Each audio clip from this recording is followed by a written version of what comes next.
الحمد لله رب العالمين والعاقبة للمتقين والصلاة والسلام على أشرف الأنبياء والمرسلين وعلى آله الطيبين الطاهرين وأصحابه الهادين المهديين، أما بعد، فقد قال الله تبارك وتعالى في الكلام المجيد والفرقان الحميد: فأعوذ بالله من الشيطان الرجيم، بسم الله الرحمن الرحيم، ومن الليل فتهجد به نافلة لك عسى أن يبعثك ربك مقاما محمودا. صدق الله المولانا العظيم وصدق رسوله النبي الكريم المكين الأمين، ونحن على ذلك لمن الشاهدين والشاكرين، والحمد لله رب العالمين.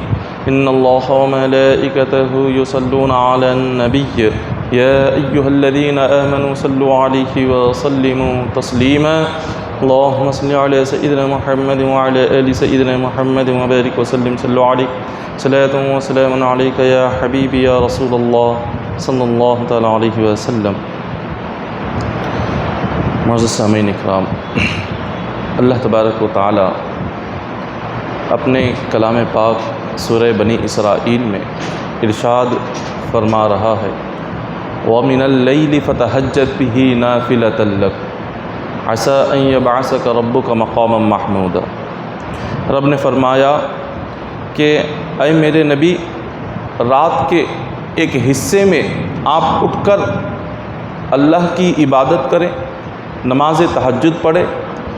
یقیناً آپ کا رب آپ کو مقام محمود میں جگہ عطا فرمائے گا.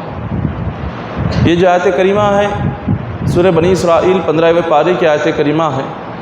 اللہ تبارک و تعالیٰ اس آیت کریمہ میں خصوصی طور پر اپنے بندوں کو نماز تہجد کا حکم دے رہے ہیں، رات میں اٹھ کر اپنی عبادت کرنے کا حکم دے رہے ہیں. خالق کائنات نے ابھی 5 وقتہ نماز فرض نہیں فرمائی تھی.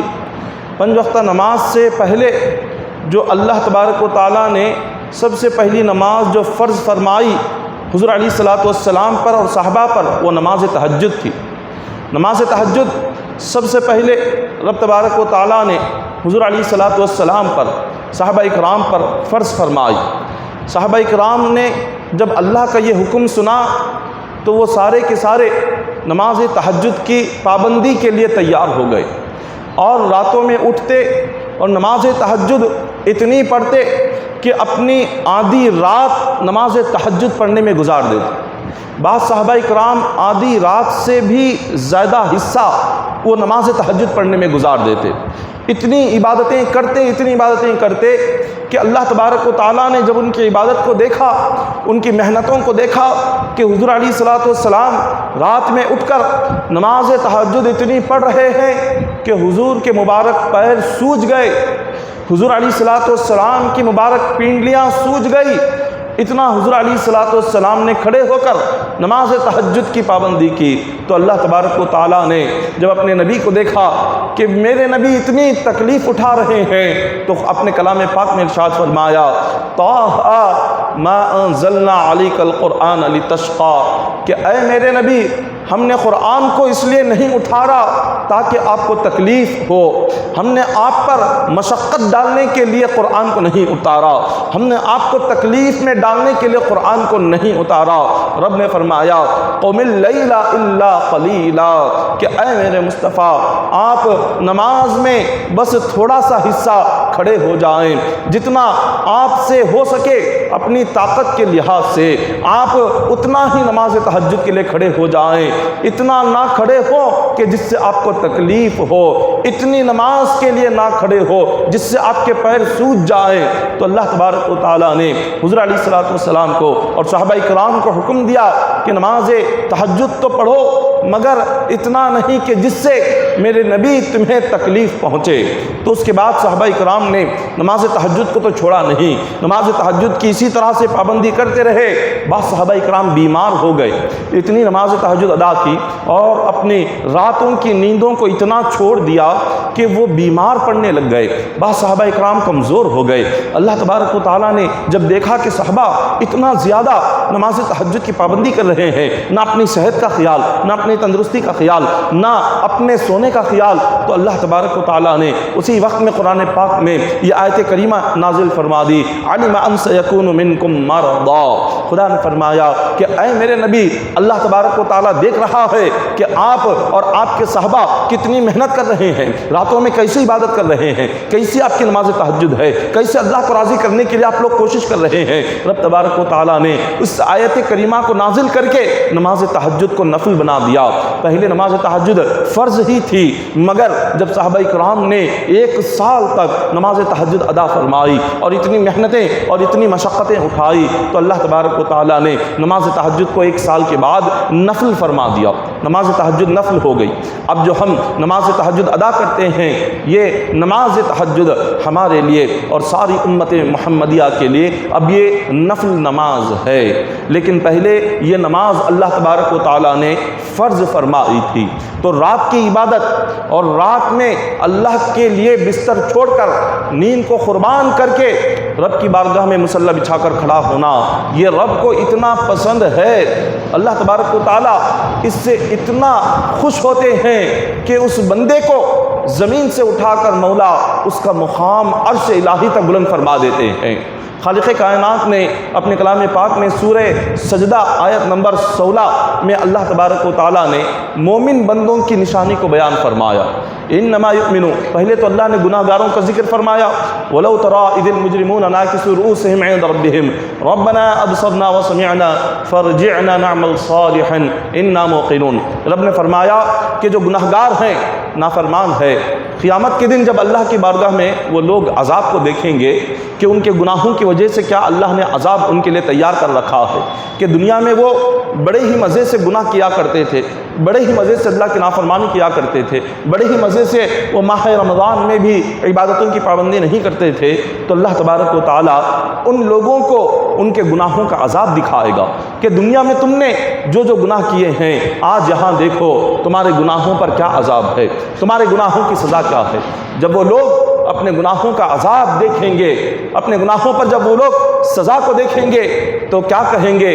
اللہ نے فرمایا ناکسوا رؤوسهم عند ربهم، اپنے سروں کو جھکائے ہوئے ہوں گے اور کہیں گے ربنا ابصرنا وسمعنا فارجعنا نعمل صالحا انا موقنون۔ وہ کہیں گے کہ مولا ہم نے دیکھ لیا ہمارے گناہوں کی وجہ سے کیا عذاب ہے، ہم نے دیکھ لیا اور ہم نے سن لیا جو تو نے ہم سے کہا ہے، اب ہم تیری بارگاہ میں ایک دعا کرتے ہیں۔ مولا ارشاد فرماتا ہے کہ اے بندوں بتاؤ گناہ گاروں کیا دعا ہے؟ وہ عرض کرتے ہیں مولا ہماری دعا اتنی ہے کہ فرجعنا نعمل صالحا، ہمیں دوبارہ سے دنیا میں بھیج، ہم پھر دنیا میں جائیں گے اور نیک عمل کریں گے، اتنی محنت کریں گے، اتنی کوشش کریں گے، اتنی عبادت کریں گے کہ تو ہم سے راضی ہو جائے گا، اتنا اپنی ساری زندگی تیرے نیک اعمال میں ہم لگائیں گے۔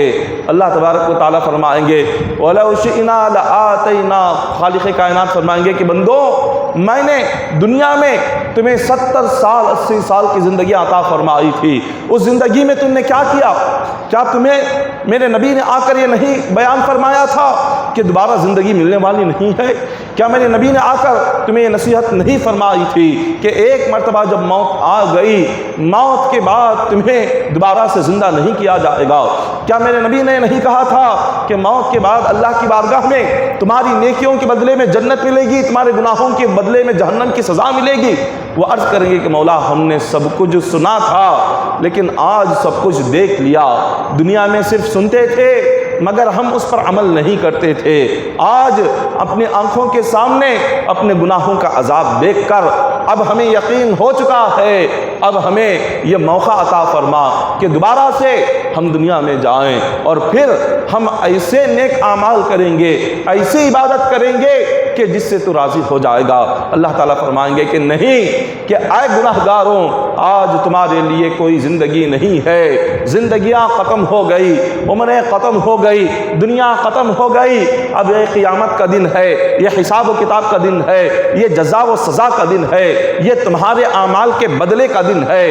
اگر جس کسی نے نیک عمل کیا ہوگا آج وہ جنت میں جائے گا، جس کسی نے گناہ کیا ہوگا آج وہ جہنم میں جائے گا۔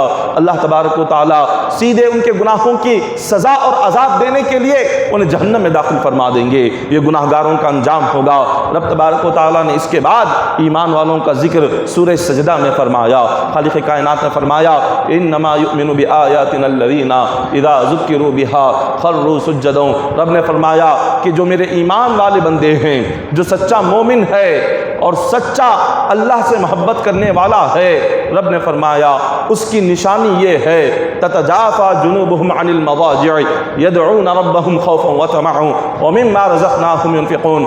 رب نے فرمایا کہ جو میرا سچا مومن ہے، جب رات ہوتی ہے اور ساری دنیا اپنے بستروں پر آرام کر رہی ہوتی ہے، میرا یہ بندہ اپنا بستر چھوڑ کر اپنی نیند کو قربان کر کے مصلی بچھا کر مجھے راضی کرنے کے لیے تہجد کے لیے کھڑا ہو جاتا ہے۔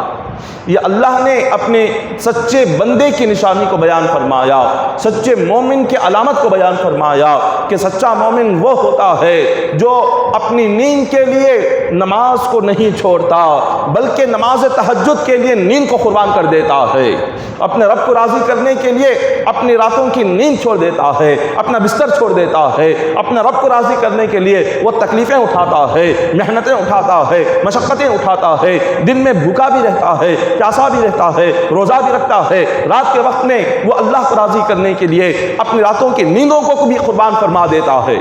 رب تبارک و تعالیٰ نے اپنے سچے مومن کی نشانی یہ بیان فرمائی کہ وہ رات میں مصلی بچھا کر اپنی نیند قربان کر کے تہجد پڑھتا ہے۔ خالق کائنات نے اپنے کلام پاک میں ایک اور جگہ پر ارشاد فرمایا، رب نے فرمایا کانوا قلیلا من اللیل ما یہجعون۔ رب نے جنتیوں کا ذکر فرمایا ان المتقین فی جنات وعیون آخذین ما آتاہم ربہم انہم کانوا قبل ذلک محسنین۔ خالق کائنات نے اپنے کلام پاک میں جب جنتیوں کا ذکر فرمایا، رب نے جنتیوں کا ذکر کرتے کرتے فرمایا کہ جنتی کون ہے، جنتی کون بندے ہیں؟ رب نے فرمایا جنتی وہ ہے جو راتوں میں کم سوتے ہیں اور سحری کے وقت اٹھ کر اپنے گناہوں کی معافی مانگتے ہیں۔ رب نے جنتیوں کی یہ نشانی کو بیان فرمایا کہ جو اپنی ساری رات جنتی سوتے نہیں، جو جنتی ہوتا ہے، اللہ کا جو محبوب بندہ ہوتا ہے، ساری رات وہ آرام کرتے ہوئے نہیں گزارتا، اس کو تو نیند آتی ہی نہیں، کیونکہ اس کو اپنے رب کو راضی کرنا ہوتا ہے، اس کو جنت حاصل کرنا ہوتا ہے، اس کو جنت میں داخل ہونا ہوتا ہے، اس کو جہنم سے نجات حاصل کرنی ہوتی ہے، تو وہ کیا کرتا ہے؟ رب نے فرمایا کانوا قلیلا من اللیل ما یہجعون۔ میرا جو جنتی بندہ ہے وہ رات میں اٹھتا ہے، اٹھ کر وہ سیدھے رب کی بارگاہ میں آتا ہے اور وہ رونے لگ جاتا ہے، اور رو رو کر کیا کرتا ہے؟ اپنے گناہوں کی معافی مانگتا ہے، وہ رو کر اپنے گناہوں کی بخشش مانگتا ہے، وہ رو کر اپنے رب کو راضی کرنا چاہتا ہے، وہ گڑ گڑاتا ہے رب کی بارگاہ میں، وہ اپنے آپ کو فنا کر دیتا ہے، لٹا دیتا ہے۔ یہ جنتیوں کی نشانی ہے جو اللہ نے کلام پاک میں بیان فرمائی۔ رات کو اٹھنا اور اللہ کے لیے رات میں عبادت کرنا، نماز تہجد پڑھنا، یہ کوئی عام عبادت نہیں ہے، کوئی معمولی عبادت نہیں ہے، یہ بہت بڑی عبادت ہے۔ حضور علیہ السلام نے فرمایا کہ فرض نمازوں کے بعد، جو 5 وقتہ نماز فرض ہے، فرض نمازوں کے بعد سب سے بہترین نماز اگر کوئی ہے تو وہ نماز تہجد ہے، نماز تہجد ہے۔ فرض نماز کے بعد سب سے بہترین نماز تہجد کی۔ اور پھر آقا علیہ السلام آگے اسی کا ذکر کرتے ہوئے ارشاد فرماتے ہیں کہ اللہ تبارک و تعالیٰ نے اس نماز تہجد میں اتنی برکتیں رکھی ہوئی ہے، اتنی برکتیں رکھی ہے، حضرت بلال روایت کرتے ہیں کہ حضور علیہ السلام نے فرمایا کہ تم رات کی عبادت کو اپنے اوپر لازم کر لو، تم رات میں نماز تہجد پڑھنے کو اپنے اوپر لازم کر لو، جیسے انسان خود پر کھانا لازم کر لیتا ہے، جیسے انسان خود پر سونا ضروری کر لیتا ہے، جیسے انسان اپنے خود پر اپنے دن اور رات کے کام اپنے اوپر ضروری کر لیتا ہے، حضور نے فرمایا اسی طرح رات میں اٹھ کر تہجد پڑھنے کو اپنے اوپر ضروری کر لو، لازم کر لو، اس کو نہ چھوڑو۔ اب کیوں نماز تہجد کو اپنے اوپر لازم کرنا ہے، کیوں نماز تہجد کو پڑھنا ہے؟ تو حضور علیہ الصلوۃ والسلام نے فرمایا اس لیے نماز تہجد کو اپنے اوپر لازم کر لو کہ تم سے پہلے جو نیک لوگ گزرے ہیں ان نیک لوگوں کی عادت ہے نماز تہجد پڑھنا، نیک لوگوں کی عادت ہے نماز تہجد کے لیے اٹھنا، رات میں عبادت کرنا، یہ نیک لوگوں کی نشانی ہے، اللہ کے محبوب بندوں کی نشانی ہے۔ پھر اس کے بعد دوسری چیز حضور نے فرمائی کہ اگر تم نماز تہجد کے لیے اٹھو گے، نماز تہجد کی پابندی کرو گے، اللہ تبارک و تعالی تہجد کے صدقے میں تمہارے سارے گناہوں کو معاف فرما دے گا، تمہارے نام اعمال سے گناہ مٹا دیے جائیں گے، تمہارے گناہ بخش دیے جائیں گے اگر تم تہجد کی پابندی کرو گے۔ اور تیسری برکت کیا ہے؟ حضور نے فرمایا نماز تہجد کی تیسری برکت یہ ہے کہ اللہ تبارک و تعالی تہجد کے صدقے میں تمہیں اپنے قریب کر لے گا، تم اللہ کے قریب ہو جاؤ گے تہجد کی برکت سے، رب تبارک و تعالیٰ کے نزدیک پہنچ جاؤ گے تہجد کی برکت سے۔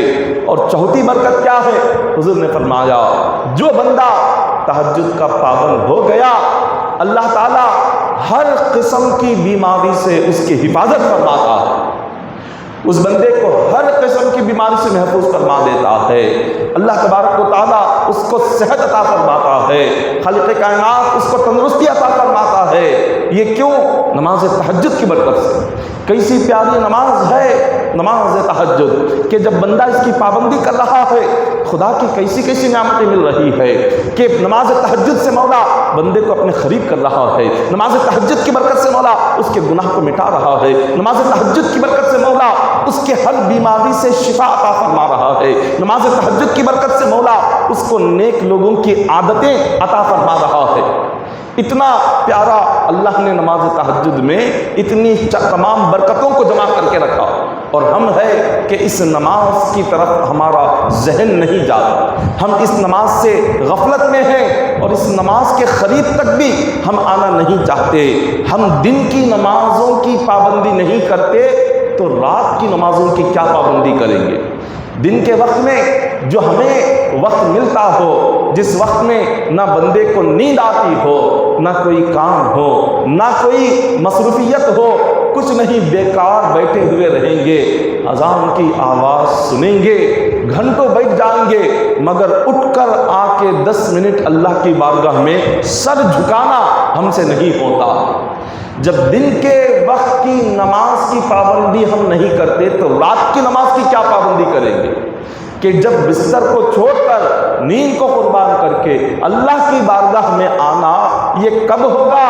جب دن کی نمازوں کی پابندی کریں گے تو رات کی نماز کی پابندی ہوگی، جب 5 وقتہ نماز کی پابندی کریں گے تو تہجد کی پابندی کریں گے۔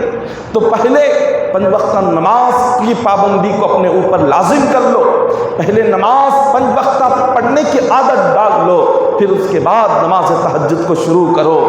رات کی عبادت تو اللہ تبارک و تعالیٰ اتنا پسند فرماتے ہیں کہ حضور علیہ الصلوۃ والسلام نے فرمایا، حضرت ابو مالک الاشعری رضی اللہ تعالیٰ عنہ روایت کرتے ہیں کہ حضور علیہ الصلوۃ والسلام نے فرمایا کہ جنت میں اللہ نے بہت ہی بلند محلات بنائے ہیں، بہت بلند محلات ہے، اور وہ ایسے محلات ہے ان محلات کا اندرونی حصہ باہر سے نظر آتا ہے اور بیرونی حصہ اندر سے نظر آتا ہے۔ اتنے صاف و شفاف وہ محل تیار کیے گئے، اتنے پاکیزہ، اتنے صاف کہ اندرونی حصہ باہر سے نظر آئے اور اس محل کا باہری حصہ اندر سے نظر آئے، اور جنت کے بہت بلند محلات ہیں۔ تو جب یہ حضور نے ذکر کیا تو صحابہ اکرام عرض کرنے لگے کہ یا رسول اللہ صلی اللہ علیہ وسلم، اللہ تبارک و تعالی یہ محلات کن بندوں کو عطا فرمائیں گے؟ کون بندے ہوں گے جو ان محلات میں داخل ہوں گے؟ حضور علیہ الصلوۃ والسلام نے فرمایا جن بندوں میں 3 عادتیں ہوں گی، دنیا میں یہ 3 عمل کرتے ہوں گے، اللہ تعالیٰ ان بندوں کو ان محلات میں داخل فرمائیں گے۔ صحابہ کرام نے پوچھا کہ حضور وہ 3 اعمال کیا ہے، وہ 3 کام کیا ہے کہ اگر ہم اس کو کر لے تو مولا اتنے بلند محلات ہمیں عطا فرمائے گا؟ تو حضور علیہ الصلوۃ والسلام نے فرمایا سب سے پہلا عمل یہ ہے کہ بھوکوں کو کھانا کھلاؤ۔ جو بھوکا تمہیں نظر آ جائے فوراً اس کو کھانا کھلاؤ۔ بھوکے کو دیکھ کر اپنی نظریں نہ پھیرو، بھوکے کو دیکھ کر تم نظر انداز نہ کرو، اپنی طاقت کے لحاظ سے بھوکوں کو کھانا کھلانے کی عادت ڈالو۔ یہ پہلا عمل ہے۔ اور دوسرا عمل کیا ہے؟ فرمایا جب بھی جس کسی سے بھی بات کرو نرم انداز میں بات کرو، نرمی سے بات کرو، سختی سے بات نہ کیا کرو، غصے سے بات نہ کیا کرو، جھڑکیاں مت دیا کرو۔ جب بھی بات کرو تمہارا انداز نرم ہو، لہجہ نرم ہو، محبت بھری گفتگو ہو۔ یہ دوسرا عمل ہے۔ اور تیسرا عمل کیا ہے؟ فرمایا رات کے وقت میں نماز تہجد کی پابندی کر لو۔ یہ 3 اعمال، بھوکوں کو کھانا کھلانا، نرم گفتگو کرنا اور نماز تہجد کی پابندی کرنا، جو کوئی بندہ یہ 3 عمل کر لے اللہ تعالیٰ جنت کے بلند محلات اس کو عطا فرما دیتا ہے۔ جنت کے بلند محلات میں خدا اس کو داخل فرما دیتا ہے۔ یہ 3 اعمال کی برکت سے کتنے بہترین اعمال ہے، آسان عمل ہے۔ اگر ہم اپنی زندگی میں اس کی عادت بنا لے قیامت کے دن مولا یقیناً جنت کا داخلہ عطا فرمائے گا، اور جنت کے ساتھ ساتھ جنت کے بلند محلات بھی عطا فرمائیں گے۔ حدیث پاک میں آتا ہے ایک حضور علیہ الصلوۃ والسلام کے صحابی ہے جن کا نام حضرت ابو ہریرہ رضی اللہ تعالیٰ عنہ ہے۔ حضرت ابو ہریرہ رضی اللہ تعالیٰ عنہ آپ نے حضور سے ایک ایسے عمل کے بارے میں سوال کیا، عرض کیا کہ حضور کوئی ایسا عمل بتاؤ جو کرنے میں آسان ہو، ایسا کام، ایسا عمل جو کرنے میں آسان ہو، اگر میں وہ کر لوں تو جنتی بن جاؤں، جنت میں داخل ہو جاؤں، عمل کرنے میں بھی آسان ہو اور کرنے کے بعد مجھے جنت مل جائے، ایسا کوئی عمل آپ بتائیں۔ حضور علیہ الصلوۃ والسلام نے فرمایا میں تمہیں بڑے آسان سے اعمال بتاتا ہوں، 4 عمل ہے، بڑے آسان ہے، اور جو کوئی میرا امتی یہ 4 آسان عمل اگر کر لے گا تو یقیناً وہ جنتی بن جائے گا۔ صحابہ اکرام نے حضرت ابو ہریرہ نے پوچھا کہ حضور بتائیں وہ 4 عمل کیا ہے؟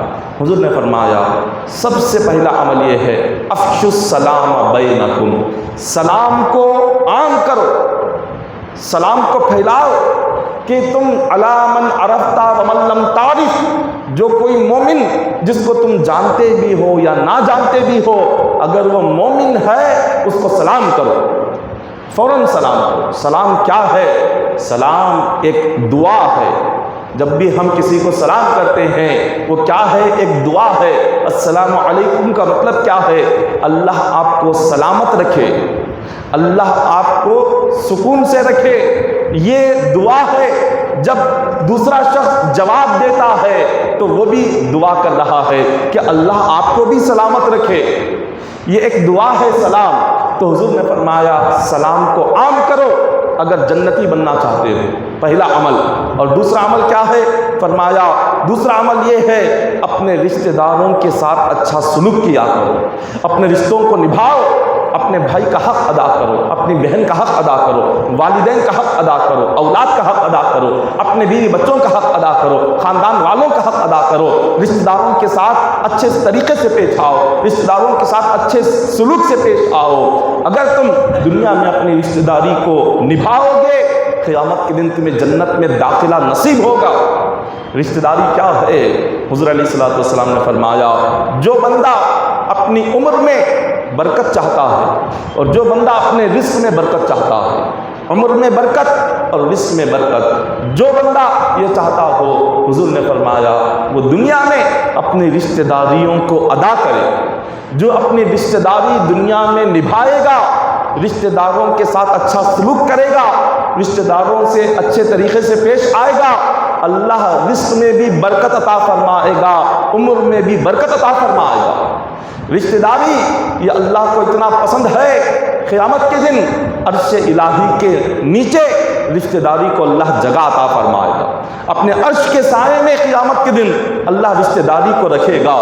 رشتہ داری پکار کر کہے گی کہ مولا، دنیا میں جس بندے نے مجھ سے اپنا تعلق جوڑا تو بھی اس سے اپنا تعلق جوڑ لے، دنیا میں جس بندے نے مجھ سے اپنا تعلق توڑا تو بھی اس سے اپنا تعلق توڑ لے۔ یہ رشتہ داری کہتی ہے۔ رشتہ داری ادا کرنا، رشتہ داری نبھانا یہ بندے کے لیے بہت ضروری ہے۔ دنیا میں اللہ تبارک و تعالیٰ نے کئی مقامات پر اس کا ذکر قرآن پاک میں بھی دیا، اور حضور نے کئی مقامات پر اس کا ذکر فرمایا۔ اور جو بندہ اپنی رشتہ داریوں کو ادا نہ کرے اور وہ رشتہ داروں کے ساتھ ظلم کرے، ان کے ساتھ بغض رکھے اور ان سے اپنے رشتے توڑ لے، اپنے تعلقات کو توڑ لے، تو ایسے بندے کا قیامت کے دن کیا حشر ہوگا۔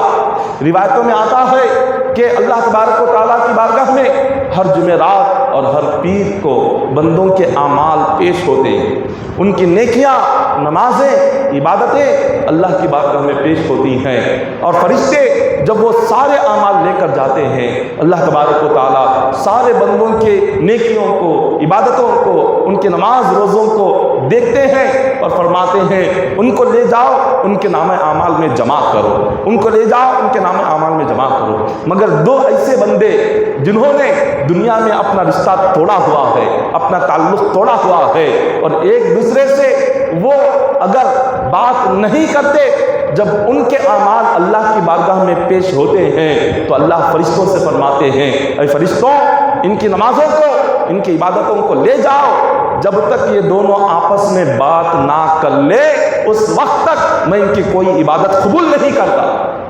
اللہ تعالیٰ اس کو واپس بھیج دیتے۔ ان کی عبادات اس وقت تک قبول نہیں ہوتی جب تک وہ آپس میں صلح نہ کر لے، جب تک کہ وہ آپس میں اپنے رشتے کو قائم نہ کر لے، جب تک کہ وہ اپنے رشتوں کو جوڑ نہ لے۔ تو آپ غور فرمائیں کہ ہم نے اپنی زندگی میں کتنوں سے اپنا رشتہ توڑا ہوا ہے، کتنوں نے اپنوں سے خود کو جدا کیا ہوا ہے۔ بھائی بھائی سے اپنا رشتہ توڑ رہا ہے، بہن بھائی سے رشتہ توڑ رہی ہے، والدین اولاد سے رشتہ توڑ رہے ہیں، رشتہ دار ایک دوسرے سے رشتہ توڑ رہے ہیں۔ اپنے رشتوں کو توڑ کر اللہ کی بارگاہ میں سجدہ کرو گے تو وہ رب کیا راضی ہوگا۔ رب کو راضی کرنا ہو تو پہلے دنیا میں ایک دوسرے کا حق ادا کرو، اپنے رشتوں کا حق ادا کرو، اپنے خاندان والوں کا حق ادا کرو، ان کے ساتھ اچھے سلوک سے پیش آؤ، پھر اس کے بعد جو عبادت کرتے ہو کرو، اللہ ہر عبادت کو قبول فرمائے گا۔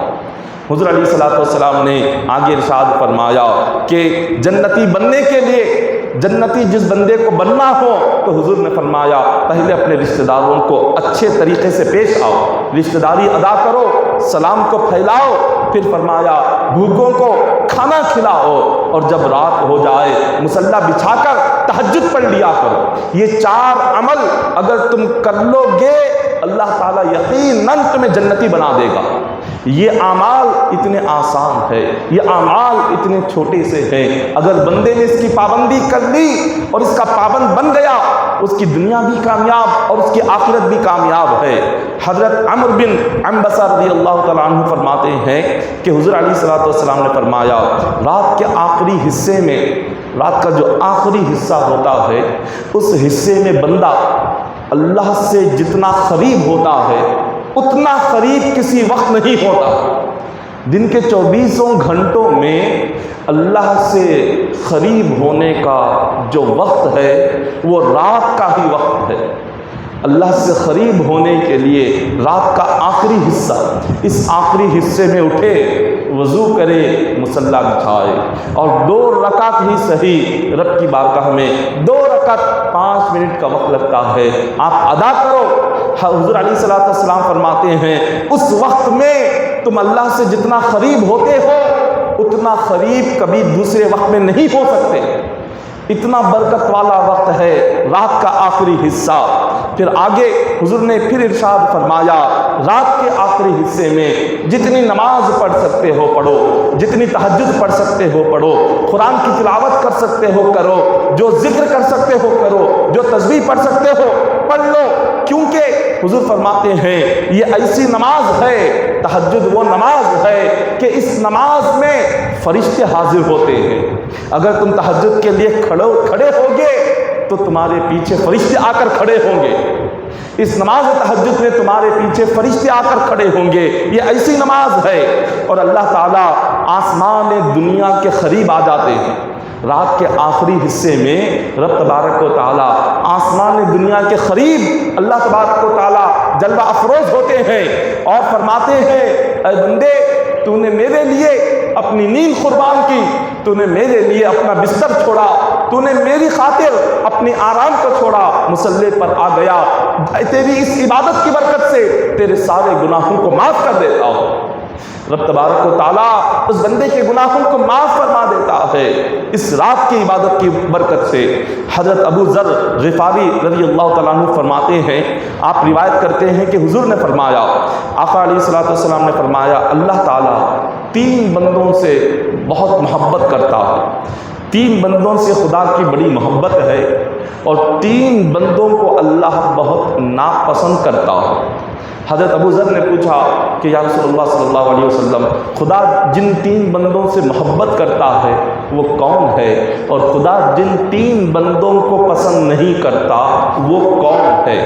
تو حضور علیہ الصلوۃ والسلام نے فرمایا اللہ تعالیٰ جن 3 بندوں میں سے پہلا بندہ جس سے خدا محبت کرتا ہے وہ ایسا بندہ ہے کہ اس کے پاس چند لوگ جہاں کھڑے ہو ان لوگوں کے پاس ایک شخص آ کر اس نے کچھ مانگا، لیکن لوگوں نے اس کے مانگنے پر اس کو کچھ نہیں دیا، وہ ضرورت مند تھا، وہ محتاج تھا، وہ تنگدست تھا، اس نے آ کر اللہ کا نام لے کر سوال کیا، مگر چند لوگ کھڑے تھے، کسی نے اس کی مدد نہیں کی، مگر حضور فرماتے ہیں ان میں سے ایک شخص وہاں سے نکلا اور سب سے چھپ کر، دنیا سے چھپ کر جا کر اس کی تکلیف کیا تھی اس نے معلوم کی، اور اس کی مصیبت کیا تھی اس کو معلوم کیا، اور ساری دنیا سے چھپ کر جا کے اس کو خیرات کیا، صدقہ دیا، اس کی مدد کی۔ تو حضور فرماتے ہیں ایسا بندہ کہ جس کی مدد کسی نے نہ کی ہو اور اس نے جا کر رات کے اندھیرے میں سب سے چھپ کر اس کی مدد کی ہو، اس کو خیرات دی ہو، اللہ تبارک و تعالیٰ اس سے بے انتہا محبت کرتا ہو۔ خدا خود محبت کرتا ہے، اللہ والے اللہ سے محبت کرتے ہیں، لیکن جو بندہ کسی دوسرے مومن کی مدد کرے اور اتنا چھپ کر کرے کہ کسی کو پتہ نہ چلے تو اللہ خود اس سے محبت کرتا ہے۔ یہ تو پہلا شخص ہو گیا۔ پھر حضور فرماتے ہیں دوسرا شخص وہ ہے کہ چند لوگ جمع ہو کر کسی سفر پر نکلے، کسی مقام پر گئے اور سفر کے دوران رات ہو گئی، ایک مقام پر ان لوگوں نے ڈیرا ڈالا اور سارے لوگ آرام کرنے لگ گئے۔ سفر کی تھکان تھی، سفر کر کے آئے تھے، تھکان تھی، سارے کے سارے آرام کر رہے ہیں۔ حضور فرماتے ہیں ان تمام لوگوں میں جو جتنے لوگ سفر کر رہے تھے ان سارے لوگوں میں ایک شخص رات کے اندھیرے میں اٹھ گیا اور اس نے مصلی لے لیا، وضو کر لیا، نہ سفر کی تھکان کو دیکھا، نہ اپنے سفر کے وقت کو دیکھا، نہ اس اندھیری رات کو دیکھا، اس نے وضو کر کے سارے لوگ ایک مقام پر سوئے ہیں مگر وہ مصلی بچھا کر نماز تہجد پڑھ رہا ہے۔ اللہ تبارک و تعالیٰ ایسے بندے سے بے انتہا محبت کرتا ہے کہ جس نے سارے لوگوں کو سوتا ہوا دیکھ کر یہ خود نہیں سویا، سارے لوگوں کو آرام کرتا ہوا دیکھ کر یہ نہیں سوچا کہ سب سو رہے ہیں میں کیا عبادت کروں، سب سو رہے ہیں میں کیا تہجد پڑھوں، میں بھی تو تھک گیا ہوں میں بھی تو سو جاؤں گا، یہ سوچ کر وہ سویا نہیں۔ اس نے سفر کی تکلیف ہونے کے باوجود بھی اللہ کو راضی کرنے کے لیے سارے لوگوں سے ہٹ کر مصلی بچھا کر وہ کھڑا ہو گیا۔ تو اللہ تعالیٰ ایسے بندے سے بے انتہا محبت فرماتا ہے۔ خدا کی محبت کون بندہ نہیں چاہتا کہ رب اس سے محبت کرے؟ اللہ کی محبت ملنا یہ بہت بڑی نصیبوں والی بات ہے۔ اللہ کی محبت ملنا یہ بہت بڑا انعام ہے بندے کے لیے۔ یہ محبت کب ملتی ہے؟ جب راتوں کی نیند چھوڑ کر نماز تہجد کے لیے اٹھتے ہیں، تب اللہ کی محبت ملتی ہے۔ ساری دنیا سے چھپ کر جب کسی مومن کی مدد کرتے ہیں، تب یہ اللہ کی محبت ملتی ہے۔ اور تیسرا عمل کیا ہے؟ حضور نے فرمایا تیسرا عمل یہ ہے کہ جب لوگ کسی مقام پر دشمن سے مقابلہ کریں، دین اسلام کے لیے جب کفار و مشرکین سے مقابلہ ہو رہا ہو، ایسے وقت میں جب لوگوں نے دیکھا کہ کفار و مشرکین کی طاقت بڑی ہوئی ہے، اب میدان جنگ میں رکیں گے تو ہمیں شہید کر دیا جائے گا، تو لوگ اپنی جان بچاتے ہوئے دین اسلام کو میدان جنگ میں چھوڑ کر ایسے ہی واپس جا رہے ہوں۔ اس بندے نے سوچا ہو کہ میں کیا کروں زندہ رہ کر رب کے دین کے لیے، اگر میں محنت نہیں کیا تو پھر میں اللہ کو کیا جواب دوں گا۔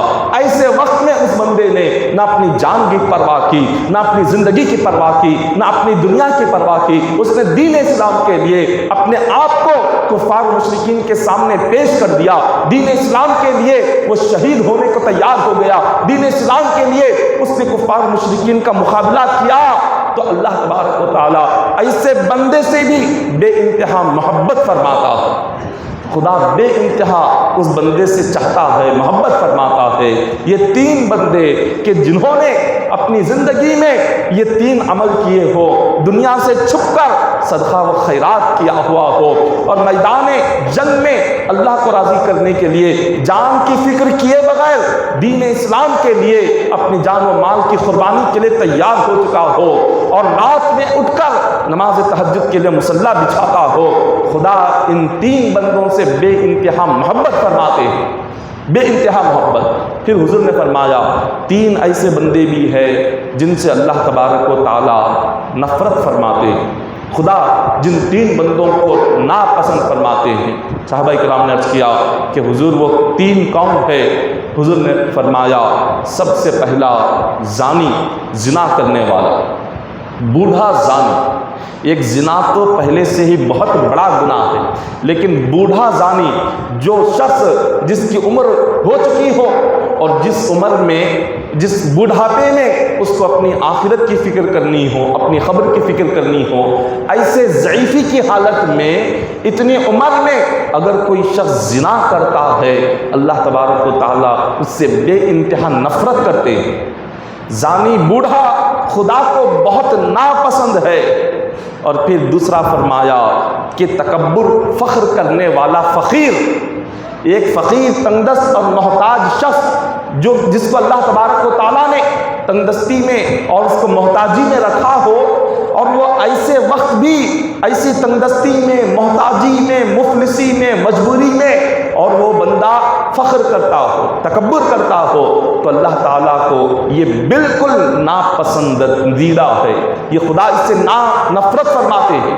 ایک تو یہ تکبر ہی بہت اللہ کو ناپسند ہے، تکبر ہی خدا کو بہت ناپسند، اور اوپر سے وہ شخص کہ جس نے اپنی زندگی تنگدستی میں گزار رہا ہے، ایسا تنگدست شخص اللہ کے سامنے عاجزی کرنے کی بجائے، انکساری کرنے کی بجائے وہ اور فخر کرے تو اللہ اس سے اور بے انتہا نفرت فرماتے ہیں، خدا اس کو ناپسند فرماتے ہیں۔ اور تیسرا کون ہے؟ تیسرا فرمایا ظالم مالدار۔ ظلم پہلے سے ہی بہت بڑا گناہ ہے، اور جس کو اللہ نے مال عطا کیا وہ مال رکھ کر بھی دوسرے پر اگر ظلم کرے، اللہ تبارک و تعالیٰ اس سے بھی بہت ناپسند فرماتے ہیں۔ یہ تین شخص جو کہ بوڑھا، زانی اور فقیر تکبر کرنے والا، اور یہ ظالم مالدار، اللہ تبارک و تعالیٰ تینوں کو ناپسند فرماتے ہیں، تینوں کو اللہ اپنی رحمت سے دور فرما دیتے ہیں۔ اللہ تبارک و تعالیٰ نے جب بندے کو کوئی نعمت عطا فرمائی، اس نعمت کو لے کر بندے میں عاجزی آنی چاہیے، انکساری آنی چاہیے، بندے میں اللہ کا شکر کا جذبہ پیدا ہونا چاہیے، نہ کہ اللہ کی نعمت کو لے کر اس میں فخر آنا چاہیے۔ اللہ کی نعمت کو لے کر اگر اس میں کوئی فخر آ گیا یا تکبر آ گیا یا غرور آ گیا تو سمجھ جاؤ اس کی بربادی اس دن سے شروع ہو گئی۔ جس دن سے بندے میں فخر آ جائے، جس دن سے بندے میں غرور آ جائے، جس دن سے بندے میں تکبر آ جائے، وہاں سے کبھی وہ کامیاب نہیں بن سکتا، نہ دنیا میں نہ آخرت میں۔ اس کی کامیابی کے راستے اللہ تبارک و تعالیٰ ختم فرما دیتے ہیں۔ حضرت ابو ہریرہ رضی اللہ تعالیٰ عنہ آپ حدیث پاک کو روایت فرماتے ہیں، حضور علیہ الصلوۃ والسلام نے فرمایا، جو شخص رات کو نیند سے بیدار ہو جائے اور وہ خود بھی نیند سے جاگا اور ساتھ میں اس بندے نے اپنی بیوی کو بھی نیند سے بیدار کیا اور وہ دونوں مل کر 2 رکعت نفل نماز تہجد اگر پڑھ لے، دونوں مل کر نماز تہجد 2 رکعت اگر ادا کر لے، تو حضور فرماتے ہیں اللہ تبارک و تعالیٰ ان دونوں کو اپنا ولی بنا لیتا ہے۔ وہ دونوں اللہ کے ولی بن جاتے ہیں کہ رات میں وہ دونوں اٹھے، وضو کرے، نماز تہجد سے 2 رکعت پڑھ لے، اللہ کے دوست بن جاتے ہیں۔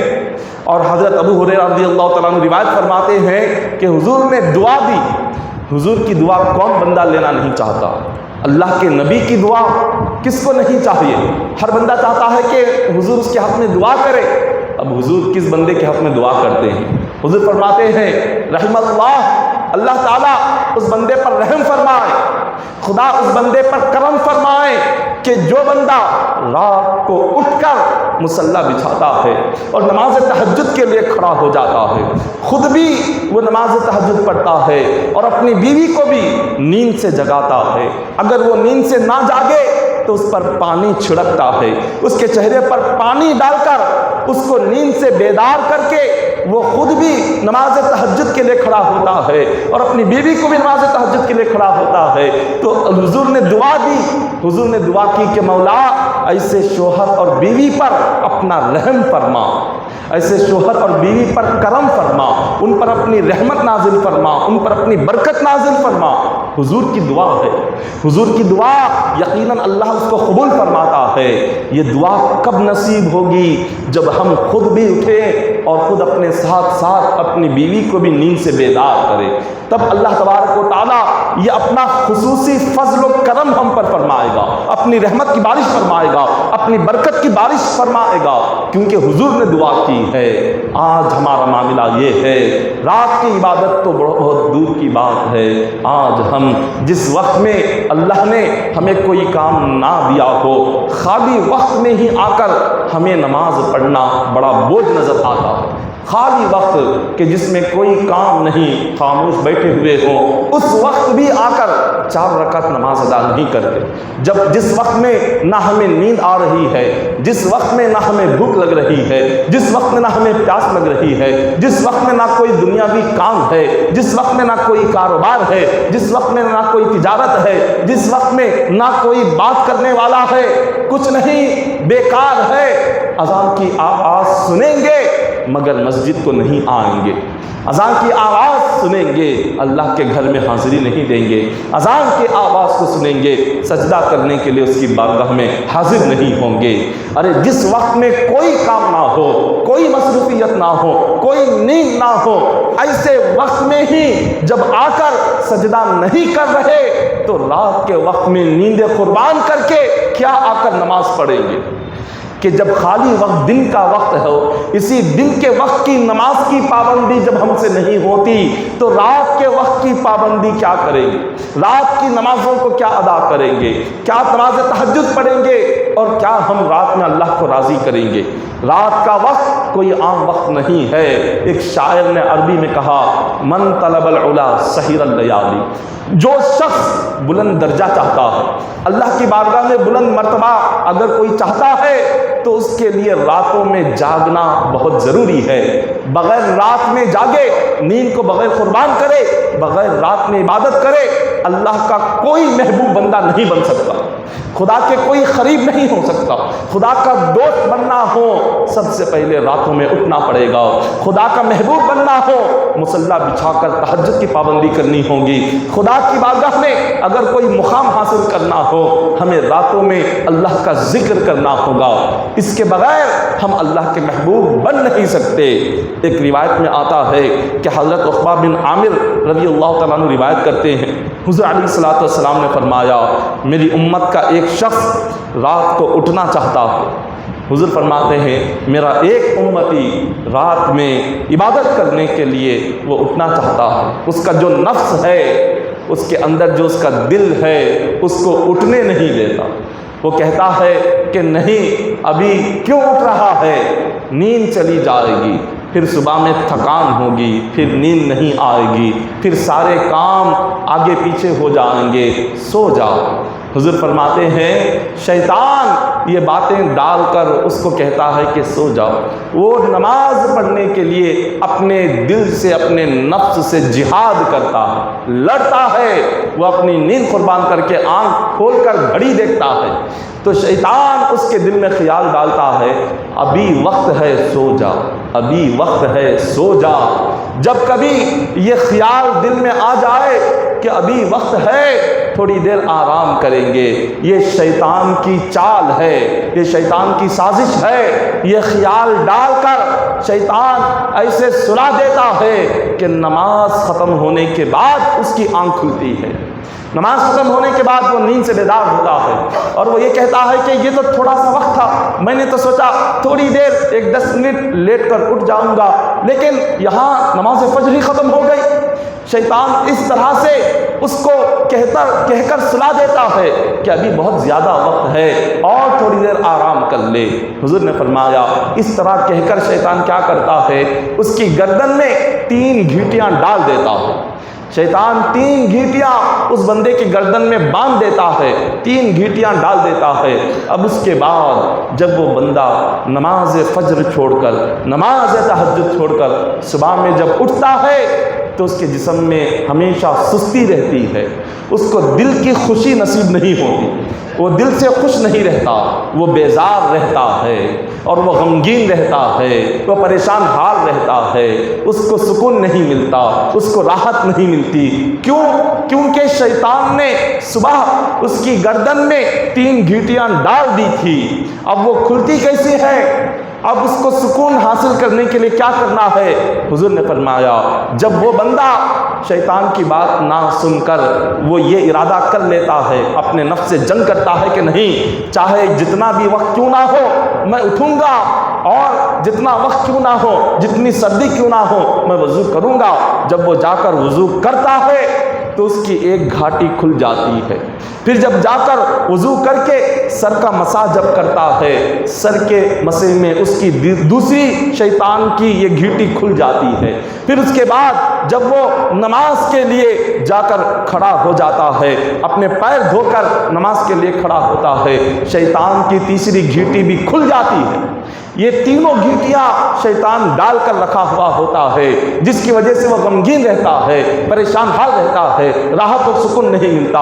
اس نے وضو کر لیا، سر کا مسح کر لیا، پیر دھو لیے، تینوں گھیٹیاں اس کی کھل گئی۔ اب اس کے بعد اس کی صبح کیسی ہوتی ہے؟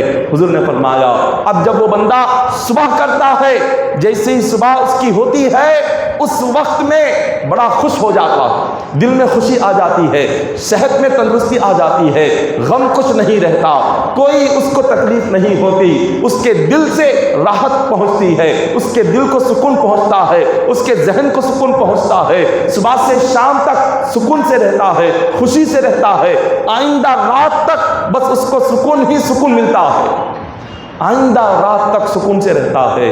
یہی وجہ ہے کہ ہم نے اپنی زندگی کا سکون کھو دیا۔ نماز تہجد میں اللہ نے زندگی کا سکون رکھا ہے، دل کی خوشی اللہ نے نماز تہجد میں رکھی ہوئی ہے۔ اللہ تبارک و تعالیٰ نے ہماری زندگی کا راحت اور سکون نماز تہجد میں رکھا ہوا ہے۔ ہم نے اسی کو چھوڑ دیا۔ صبح جب ہم 8 بجے اٹھے، 9 بجے اٹھے، کہاں سے ہمیں سکون آئے گا؟ کہاں سے دل کی خوشی آئے گی؟ کہاں سے ہم تمام کے دل کو سکون ملے گی؟ کہاں سے راحت ملے گی؟ اب صبح سے لے کر شام تک ہم مارے پھرتے ہیں۔ حضور علیہ الصلوۃ والسلام نے فرمایا جو بندہ صبح میں اٹھ کر سیدھے اللہ کے گھر میں نماز کے لیے حاضر ہوتا ہے، اللہ اس کے ہاتھ میں اپنا جھنڈا عطا فرماتا ہے، وہ دین اور اسلام کا جھنڈا لے کر اللہ کے گھر میں حاضر ہوتا ہے۔ اور جو بندہ نماز فجر کو چھوڑ کر وہ سیدھے صبح اٹھتے ہی بازار کی طرف ہاتھ میں تھیلی لے کر جاتا ہے، حضور نے فرمایا وہ شیطان کا جھنڈا پکڑ کر جاتا ہے۔ ہم نے اپنی صبح کو 8 بجے سے پہلے ہمیں اٹھنا ہی نہیں ہے۔ ہم 8 بجے سے پہلے کا سورج ہم دیکھتے نہیں۔ ہم صبح کی برکت والا جو وقت ہے، برکت والا وقت ہم چھوڑ دیتے ہیں۔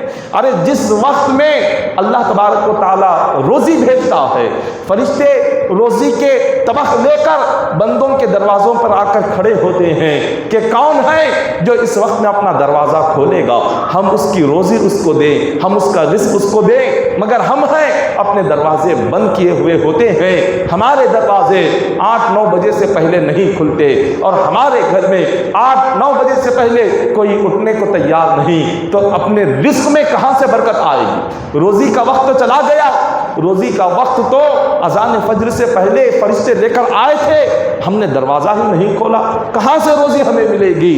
یہاں غیروں نے جو پتھر کی عبادت کرتے ہیں، پتھر کو خدا مانتے ہیں، انہوں نے 4 بجے سے اپنا گھر کھولا ہوا ہے۔ 4 بجے سے اٹھ کر وہ پتھر کی عبادت کرنے والے اپنے بت کی عبادت کر رہے ہیں، ہم اللہ کی عبادت کرنے والے بستروں پر سوئے ہوئے ہیں۔ رب تبارک و تعالیٰ نے انہیں روزی عطا فرما دی، کیونکہ وہ صبح میں اٹھ رہے ہیں، وہ سورج نکلنے سے پہلے اٹھ رہے ہیں، فجر کے وقت میں اٹھ رہے ہیں، ان کے دروازے کھلے ہیں، روزی انہیں مل رہی ہے۔ ہماری روزی ملنے کے وقت میں ہم نے دروازے بند کر دیے، اور ہم نے عبادت کرنے کی بجائے ہم نے اپنی نیند کو پیارا سمجھا، ہم نے اپنی نیند اور بستر کو سب سے پیارا سمجھا۔ اسی لیے اللہ تبارک و تعالیٰ نے ہماری رزق اور روزی کے دروازوں کو بند کر دیا ہے۔ صبح میں اٹھنے کی عادت ڈالے، راتوں میں اٹھنے کی عادت ڈالے۔ آج ایک مسلمان کی جو رات ہے 1-2 بجے سے پہلے نہیں سوتے، فجر میں کہاں سے اٹھیں گے؟ 1-2 بجے سے پہلے آپ نہیں سوتے تو پھر کہاں سے تہجد کے لیے اٹھیں گے؟ عشاء پڑھ کر ہم نہیں سوتے، ہم گھنٹوں اپنا وقت فیس بک پر لگاتے ہیں، گھنٹوں اپنا وقت ہم واٹس ایپ پر لگاتے ہیں، ہم گھنٹوں اپنا وقت یوٹیوب پر لگاتے ہیں، ہم گھنٹوں اپنا وقت اس فون پر ہم لگا دیتے ہیں۔ ہماری راتیں برباد ہو رہی ہے، ہماری عبادتیں برباد ہو رہی ہے، ہماری اللہ کی اطاعتیں برباد ہو رہی ہے، ہمارے نماز روزے اسی فون میں ہمارے برباد ہو رہے ہیں، ہمیں خبر ہی نہیں ہے، اور ہم غور نہیں کرتے کہ 1 مہینہ اللہ نے ماہ رمضان کا عطا کیا، اس 1 مہینے میں اللہ کو راضی کرے، اللہ تبارک و تعالیٰ کو کیسے خوش کرے، خدا کو راضی کرنے کے لیے ہمیں کیا کرنا ہے، اس کی فکر نہیں ہوتی، بلکہ فکر یہ ہوتی ہے دن کب جلد سے جلد گزر جائے، افطاری کا وقت کب آ جائے، عصر کب ہو جائے، مغرب کب ہو جائے، افطار ہم کب کریں، یہ گرمی کب جائے۔ بار بار ہم اپنی گھڑی کو دیکھیں گے، بار بار ہم اپنا فون نکالیں گے، اپنا وقت آگے بڑھانا ہے، وقت کو تیزی سے گزارنا ہے، ہم اپنے روزے کو جلد سے جلد گزارنا ہے، کھانا ہے، باہر گھومنا ہے، بس ہمیں یہ خیال لگا رہتا ہے ارے روزی کی حالت میں کیا پڑھے، کون سا ذکر کرے، کیا قرآن کے کون سے سوروں کو پڑھے، کتنے پاروں کو پڑھے، قضا نمازیں پڑھ لے، اللہ کو راضی کرے، یہ ذہن میں خیال نہیں ہوتا، بلکہ افطار کا وقت کتنا جلد آئے یہ خیال ہوتا ہے۔ وقت کیسے گزارے، اپنے وقت کو کیسے گزارے، کیا فون پر گزارے، یا بات کرتے ہوئے گزارے، یا چیٹنگ کرتے ہوئے گزارے، یا باہر کہیں ہوٹلوں پر بیٹھ کر گزارے، یا کسی دوست کے پاس جا کر گزارے، یا کسی دکان پر بیٹھ کر گزارے، اپنے وقت کو کیسے برباد کرنا ہے ہم یہ سوچتے ہیں، اپنے اللہ کو کیسے راضی کرنا ہے ہم یہ نہیں سوچتے۔ رمضان آتا بھی ہے چلا جاتا بھی ہے، نہ آنے کی خبر ہوتی ہے نہ جانے کا غم ہوتا ہے، ایسے ہی اپنا سارا وقت گزر جاتا ہے۔ آدھا رمضان تو گزر گیا، آدھا رمضان آج بالکل 15واں روزہ ہے۔ سوچیں ان 15 دنوں میں ہم نے اللہ کی کیا عبادت کی ہے، ان 15 دنوں میں ہم نے کتنی محنت کی ہے، ان 15 دنوں میں ہم نے کتنی کوشش کی اپنے رب کو راضی کرنے کی، ان 15 دنوں میں کتنی مرتبہ راتوں میں اٹھ کر تہجد پڑھے، ان 15 دنوں میں کتنی مرتبہ رو کر اللہ سے گر گڑا کر دعا مانگی اپنی مغفرت کے لیے، کتنی مرتبہ رو کر اپنی بخشش کے لیے دعا مانگی، رب کی بارگاہ میں کتنی مرتبہ ہاتھ پھیلائے، کتنی راتیں ہم نے اللہ کو راضی کرنے میں گزاری۔ کچھ نہیں، بس وقت ملا کبھی سحری کر لیا، روزہ رہے کبھی نہیں رہے، کبھی تراویح پڑھ لی کبھی نہیں پڑھ لی، جیسے کہ رمضان کے آنے پر ہمیں کسی قسم کا خوشی ہوتی ہی نہیں، بس رمضان آ گیا ہے چلو جتنا ہو سکا جب وہ موقع ملا جو ہوا کر لیں گے، نہیں تو چھوڑ دیں گے۔ آج ایسا ہمارا معاملہ ہے۔ قیامت کے دن رمضان سے اللہ تعالیٰ سوال کرے گا، اے رمضان بتا کن کن بندوں نے تیرے دنوں میں عبادت کی، کن کن بندوں نے تیری راتوں میں عبادت کی، آج بتا، ان کے نام بتا۔ اللہ سوال کرے گا۔ تو جو بندے ان راتوں میں عبادت کیے ہوں گے ماہ رمضان اللہ کی بارگاہ میں ان کے نام ظاہر فرمائیں۔ اور ہم نے کیا کر دیا، اللہ اکبر، ماہ رمضان جیسا اتنا عظیم مہینہ اللہ نے کیوں عطا کیا؟ رحمت، مغفرت، جہنم سے آزادی، یہ 3 عشرے رمضان تھے۔ پہلے 10 دن رحمت کے چلے گئے، ہم نے کتنی اللہ کی رحمت کو مانگا، کتنی اس کی رحمت کا سوال کیا۔ مغفرت کے 10 دن آدھا عشرہ گزر گیا، کتنی مرتبہ اپنی مغفرت کی دعا مانگی، اور آخری عشرہ رہ گیا ہے جہنم سے آزادی کا، کتنی جہنم سے آزادی کی دعا مانگتے ہیں۔ ارے ہم سے تو روزہ رکھنا نہیں ہوتا، ہم سے روزہ رہنا نہیں ہوتا، کیا دعا مانگیں گے؟ اللہ کی بارگاہ میں ہمیں بھوکا پیاسا رہنا نہیں ہوتا۔ دنیا کی بھوک اور پیاس کو اگر برداشت نہیں کر سکتے، قیامت کی بھوک اور پیاس کیا برداشت کریں گے؟ دنیا کی گرمی اگر برداشت نہیں کر سکتے تو قیامت کی گرمی کیا برداشت کریں گے؟ یہاں کی تکلیف برداشت نہیں کر سکتے تو قبر کی تکلیف کیا برداشت کریں گے؟ اللہ اکبر، اتنا عظیم مہینہ ہے، اس مہینے کو غنیمت جانو، اللہ کا شکر ادا کرو۔ رب نے ہماری رحمت کے لیے، ہماری مغفرت کے لیے، جہنم سے نجات کے لیے یہ مہینہ عطا فرمایا ہے۔ مگر افسوس، آج مسلمان نے ماہ رمضان کو عبادت کا مہینہ نہیں سمجھا۔ ہم نے ماہ رمضان کو شاپنگ کا مہینہ بنا لیا، ہم نے ماہ رمضان کو دکانوں میں جا کر خریداری کرنے کا مہینہ بنا لیا، ہم نے ماہ رمضان کو کھانے پینے کا مہینہ بنا لیا، ہم نے ماہ رمضان کو بس اپنے بیوی بچوں کو لے کر بازاروں میں گھومنے کا مہینہ بنا لیا۔ کتنی صفیں نماز تراویح میں ہمیں نظر آتی ہیں۔ یہاں افطار ہوا، وہاں بازار آباد ہو رہے ہیں، یہاں افطار ہوا، وہاں ہم نے دکانوں کو بھر دیا ہے۔ تراویح بھی گئی، اللہ کی عبادت بھی گئی، تہجد بھی گئی، نہ تہجد کی فکر، نہ تراویح کی فکر، نہ روزے کی فکر، نہ دعا کی فکر۔ فکر ہے تو کیا کپڑوں کی فکر ہے، فکر ہے تو کیا ٹیلر کے پاس جانے کی فکر ہے، فکر ہے تو کیا افطار کے بعد کیا پکانا ہے، کیا لانا ہے، کیا کھانا ہے، اور بچوں کے لیے کہاں سے چپل خریدنا ہے، کہاں سے جوتے خریدنا ہے، اور کہاں سے ہمیں یہ تمام چیزیں خریدنا ہے۔ بس اس کی فکر ہے، نماز کی فکر نہیں ہے، روزے کی فکر نہیں ہے، اللہ کو راضی کرنے کی فکر نہیں ہے۔ ماہ رمضان کیا مہینہ ہے؟ کیا یہ شاپنگ کا مہینہ ہے؟ کیا یہ بازار کو آباد کرنے کا مہینہ ہے؟ کیا یہ دکانوں کو آباد کرنے کا مہینہ ہے یا مسجدوں کو آباد کرنے کا مہینہ ہے؟ ہم نے مسجدوں کو آباد کرنا چھوڑ دیا، ہم بازاروں کو آباد کر رہے ہیں، ہوٹلوں کو آباد کر رہے ہیں، ہم نے بازار اور دکانوں کو آج آباد کر رہے ہیں۔ آج کتنے مسلمان نہیں ہے، جہاں ماہ رمضان آ گیا تو سمجھ جاؤ اب شاپنگ ہی شاپنگ ہے، یہاں کی ساری چیزیں ختم، عبادت ختم، روزہ ختم، اللہ کو راضی کرنا۔ تراویح جاتی ہے تو جائے، فکر نہیں، لیکن فوراً جا کر دکان سے خریداری کرنا، خریدنے کی فکر ہے، کپڑے لانے کی فکر ہے، کپڑے سلانے کی فکر ہے، اور بچوں کو کپڑے دلانے کی فکر ہے، مگر انہیں عبادت کرانے کی فکر نہیں ہے۔ کیا یہی ہے رمضان کا مقصد؟ کیا عید اسی کے لیے ہے؟ کیوں ہے رمضان؟ رمضان صحابہ اکرام، اللہ اکبر، صحابہ اکرام رمضان کی تیاری کب کرتے تھے؟ شعبان کا چاند نظر آ جاتا، صحابہ اکرام شعبان کا چاند دیکھ کر رمضان سے 1 مہینہ پہلے صحابہ اکرام شعبان کا چاند دیکھ لیتے، قرآن کو نکال کر غسل کر کے آنکھوں سے لگاتے۔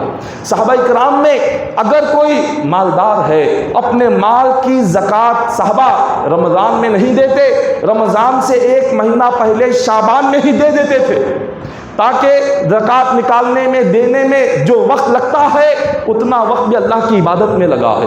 صحابہ اکرام میں اگر کوئی قیدی ہوتے، کوئی مسلمان قید میں بند ہوتے، تو جو بھی خلیفہ اس وقت کے ہوتے قیدیوں کو بلاتے اور کہتے کہ رمضان آ گیا ہے، ہم تمہیں آزاد کرتے ہیں، جاؤ رمضان کی تیاری کر لو۔ اور ان میں اگر کوئی تنگ دست یا محتاج صحابہ اکرام میں جو غریب ہوتے، مالدار صحابہ اکرام انہیں بلاتے اور انہیں سحری اور افطار کے لیے یہ جو جو چیزوں کی ضرورت ہوتی شعبان کے مہینے میں وہ ساری چیزیں انہیں دلا دیا کرتے تھے۔ اور صحابہ کرام میں اگر کوئی کاروبار کرنے والے، تجارت کرنے والے، آج اکثر جو کاروبار کرتے ہیں، تجارت کرتے ہیں، اللہ اکبر، ماہ رمضان جیسے مہینے میں ہم نے تراویح نماز سب کچھ چھوڑ کر ہم دکان پر بیٹھے ہیں، دکان پر بیٹھے ہیں، کیا کہتے ہیں افطار کے بعد ہی لوگ آتے ہیں، ہم عشاء کو کیسے جائیں، ہم تراویح کو کیسے جائیں، ہمارا کاروبار تو تبھی شروع ہوتا ہے، ہماری تجارت تو تبھی شروع ہوتی ہے، دکان چھوڑ کر ہم تراویح کو کیسے جائیں۔ اللہ اکبر، جو رب ہمیں ماں کے پیٹ میں رزق دیتا ہے تو کیا وہ رب تراویح پڑھنے والے کو رزق نہیں دیتا؟ ماں کے پیٹ میں جب رہتے ہیں ہمیں رزق کہاں سے ملتا ہے؟ وہ رزق دینے والا وہی اللہ ہے، تو کیا دنیا میں بھیجنے کے بعد کیا وہ ہمیں رزق نہیں دیتا؟ یقیناً رزق دیتا ہے، لیکن اللہ کی ذات پر یقین کرے، اللہ کی ذات پر بھروسہ تو کرے۔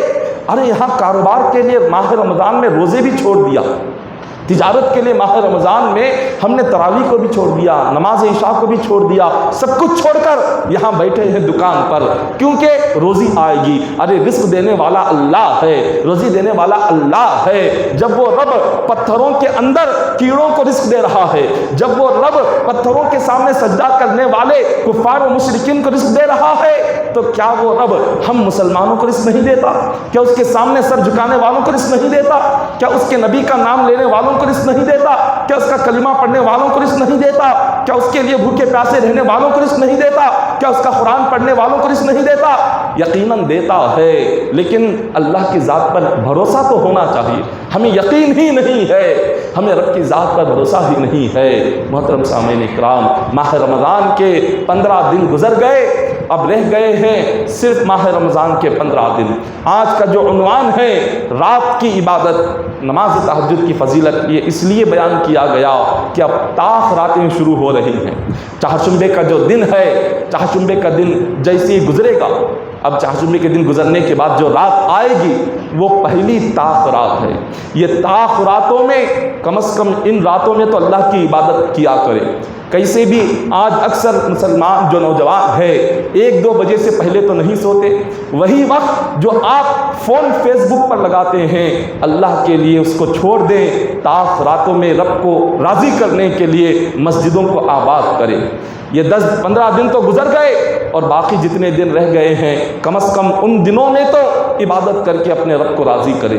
پتہ نہیں دوبارہ اللہ نے زندگی آئندہ رمضان تک عطا کی ہو یا نہ کی ہو، یہی ہماری آخری رمضان بھی ہو سکتا ہے، ہماری مغفرت اور بخشش کا یہی ذریعہ بن سکتا ہے۔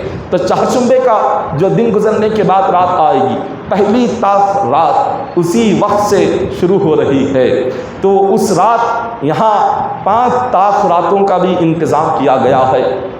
5 طاق راتیں یعنی 21، 23، 25، 27 اور 29، یہ جو 5 طاق راتیں ہیں، ایک دن طاق رات ہوگی، دوسرے دن طاق رات نہیں ہوگی، ایک عام رات ہوگی۔ تو ان 5 طاق راتوں میں جو عشاء کی اذان ہے وہ 8:30 بجے اذان ہوگی اور 9 بجے عشاء کی جماعت قائم ہوگی اس مسجد میں۔ 8:30 بجے طاق راتوں میں عشاء کی اذان ہوگی، 9 بجے عشاء کی جماعت قائم ہوگی۔ نماز عشاء اور تراویح ختم ہونے تک 10 بج جائیں گے، 10 بجے بیان شروع ہوگا، ٹھیک 10 بجے تقریر شروع ہوگی، 10 سے لے کر 12 بجے تک بیان رہے گا، تقریر رہے گی، اور اس تقریر میں جو عنوان ہوگا اللہ کی محبت کا، خدا کی محبت بندوں سے کیا ہے، اللہ سے محبت کیسے کرنا ہے، خدا کے محبت کرنے والے کیسے کیسے بندے گزرے ہیں، یہ عنوان ہوگا۔ اللہ سے محبت کا عنوان، اللہ سے چاہت کا عنوان، اللہ سے اپنا تعلق جوڑنا ہے تو کیسے جوڑنا ہے، یہ عنوان رہے گا۔ تو یہ تقریباً 12 بجے تک اس طرح بیان ہوگا۔ 12 بجے کے بعد شبینہ شروع ہوگا۔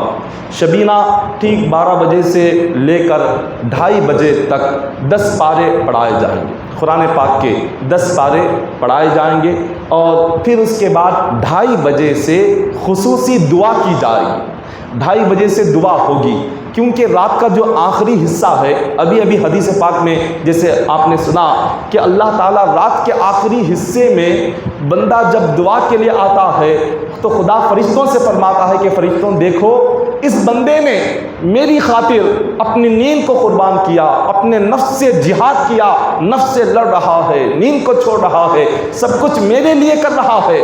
خدا فرشتوں کو گواہ بنا کر کہتا ہے کہ فرشتوں تم گواہ رہنا، اب اس رات میں یہ مجھ سے جو بھی مانگے گا میں اس کو عطا کر دوں گا۔ اس رات کی جو دعائیں ہیں اللہ فرشتوں کو گواہ بناتا ہے، وعدہ کرتا ہے کہ یہ جو دعا مانگے گے میں انہیں عطا کر دوں گا۔ تو لہٰذا جیسے ہی ہم شبینہ شروع کریں گے 12 بجے سے لے کر ہم نماز تہجد کی 12 رکعت میں 10 پارے پڑھیں گے، ایک پارے پر ایک رکعت ہوگی، 4 رکعت پر ایک 15 منٹ کا وقفہ رہے گا۔ اس طرح سے 10 پارے 2:30 بجے تک ختم ہوں گے۔ 2:30 بجے سے خصوصی دعا ہوگی ساری امت کے حق میں، اس دعا میں ضرور شامل ہو۔ 2:30 سے لے کر 3 بجے تک دعا ہوگی اور پھر 3 بجے سے سحری کا انتظام رہے گا۔ یہ پہلا دن۔ پھر جو دوسرا دن ہے جمعرات کو تاخرات نہیں ہوگی، پھر جمعہ کو تاخرات ہوگی۔ جمعہ کے دن بھی اسی طرح ہوگا، یعنی اذان 8:30 اور جماعت 9 بجے قائم ہوگی، اور 9 سے لے کر 10 تک تراویح اور عشاء کی نماز ہوگی، اور ٹھیک 10 سے لے کر 12 تک بیان ہوگا، اور 12 سے لے کر 2:30 بجے تک پھر 10 پارے شبینہ سنائے جائیں گے، اور پھر 2:30 بجے سے لے کر 3 بجے تک دعا ہوگی، اور پھر اس میں بھی سحری کا انتظام رہے گا۔ تو اس طرح 3 تاخراتوں میں 10 پارے کر کے ہم ایک قرآن پاک ختم کریں گے، اور 3 تاخراتوں میں بھی بیان بھی رہے گا، اور 2:30 بجے سے لے کر 3 بجے تک دعا بھی رہے گی۔ تو اس طرح سے 3 تاخراتیں ہوں گی، اور اس میں سحری کا انتظام رہے گا۔ پھر اس کے بعد جو چوتھی تاخرات ہے وہ شب قدر ہے۔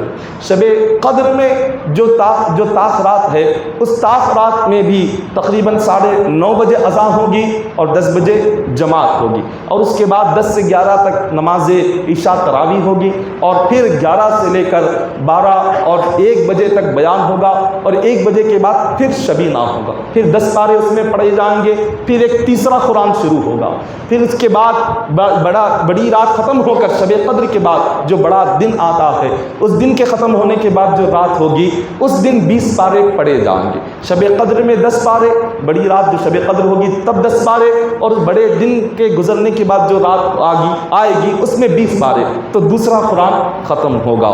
پھر اس کے بعد آخری تاخرات ہوگی 29ویں، اس ایک تاخرات میں ایک قرآن پاک مکمل کیا جائے گا۔ تو اس طرح سے تقریباً اس مسجد میں ماہ رمضان میں 5 قرآن پاک مکمل ہوں گے۔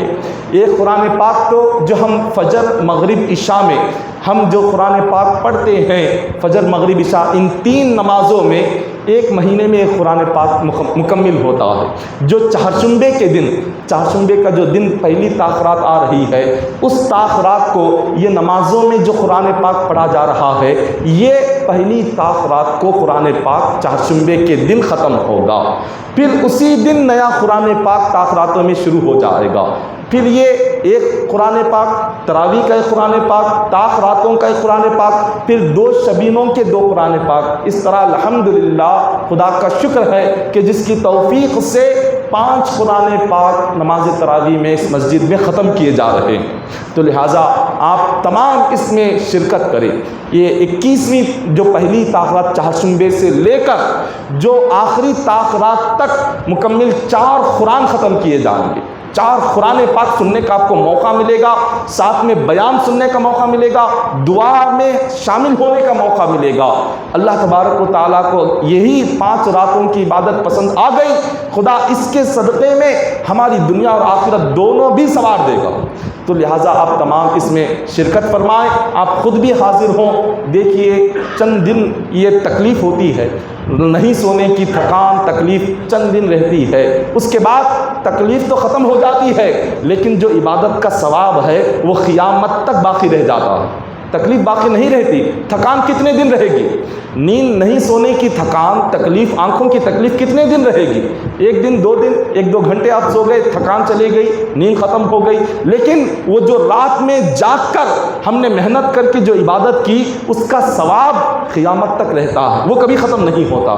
تو لہٰذا جب کبھی یہ خیال آئے کہ سونا ہے، طاق راتوں میں جانا ہے، اس خیال کو ذہنوں سے نکال دے۔ 21 سے لے کر 29 تک یہ 5 طاق راتوں کی عبادت کو اپنے اوپر لازم کر لے۔ نماز تراویح سے لے کر سحری تک آپ کو یہیں پر رہنا ہے، نماز تراویح بھی سننا ہے اور آپ کو ساتھ ہی ساتھ بیان بھی سننا ہے، شبینے میں بھی حاضر ہونا ہے اور دعا میں بھی آپ کو شامل ہونا ہے۔ تو یہ 5 طاق راتیں ہیں، اور ان تمام 5 طاق راتوں میں سحری کا بھی انتظام کیا گیا ہے، سحری کا بھی انتظام ہے۔ اور ابھی تک کسی کی جانب سے سحری کے تعلق سے نہیں کہا گیا، آپ تمام میں جو بھی سحری میں حصہ لینا چاہتے ہیں آپ حصہ لے سکتے ہیں۔ ابھی کسی کا نام نہیں لکھا گیا ہے، آپ مسجد کے ذمہ دار حضرات سے ملاقات کر کے آپ ان 5 طاق راتوں میں جس طاق رات میں چاہے آپ سحری میں حصہ لیں اور آپ آگے بڑھیں۔ اللہ تبارک و تعالیٰ انہی عبادتوں میں اور انہی صدقہ اور خیرات کے صدقے میں آپ کی اور ہماری، ہم تمام کی مغفرت و بخشش فرما دے گا۔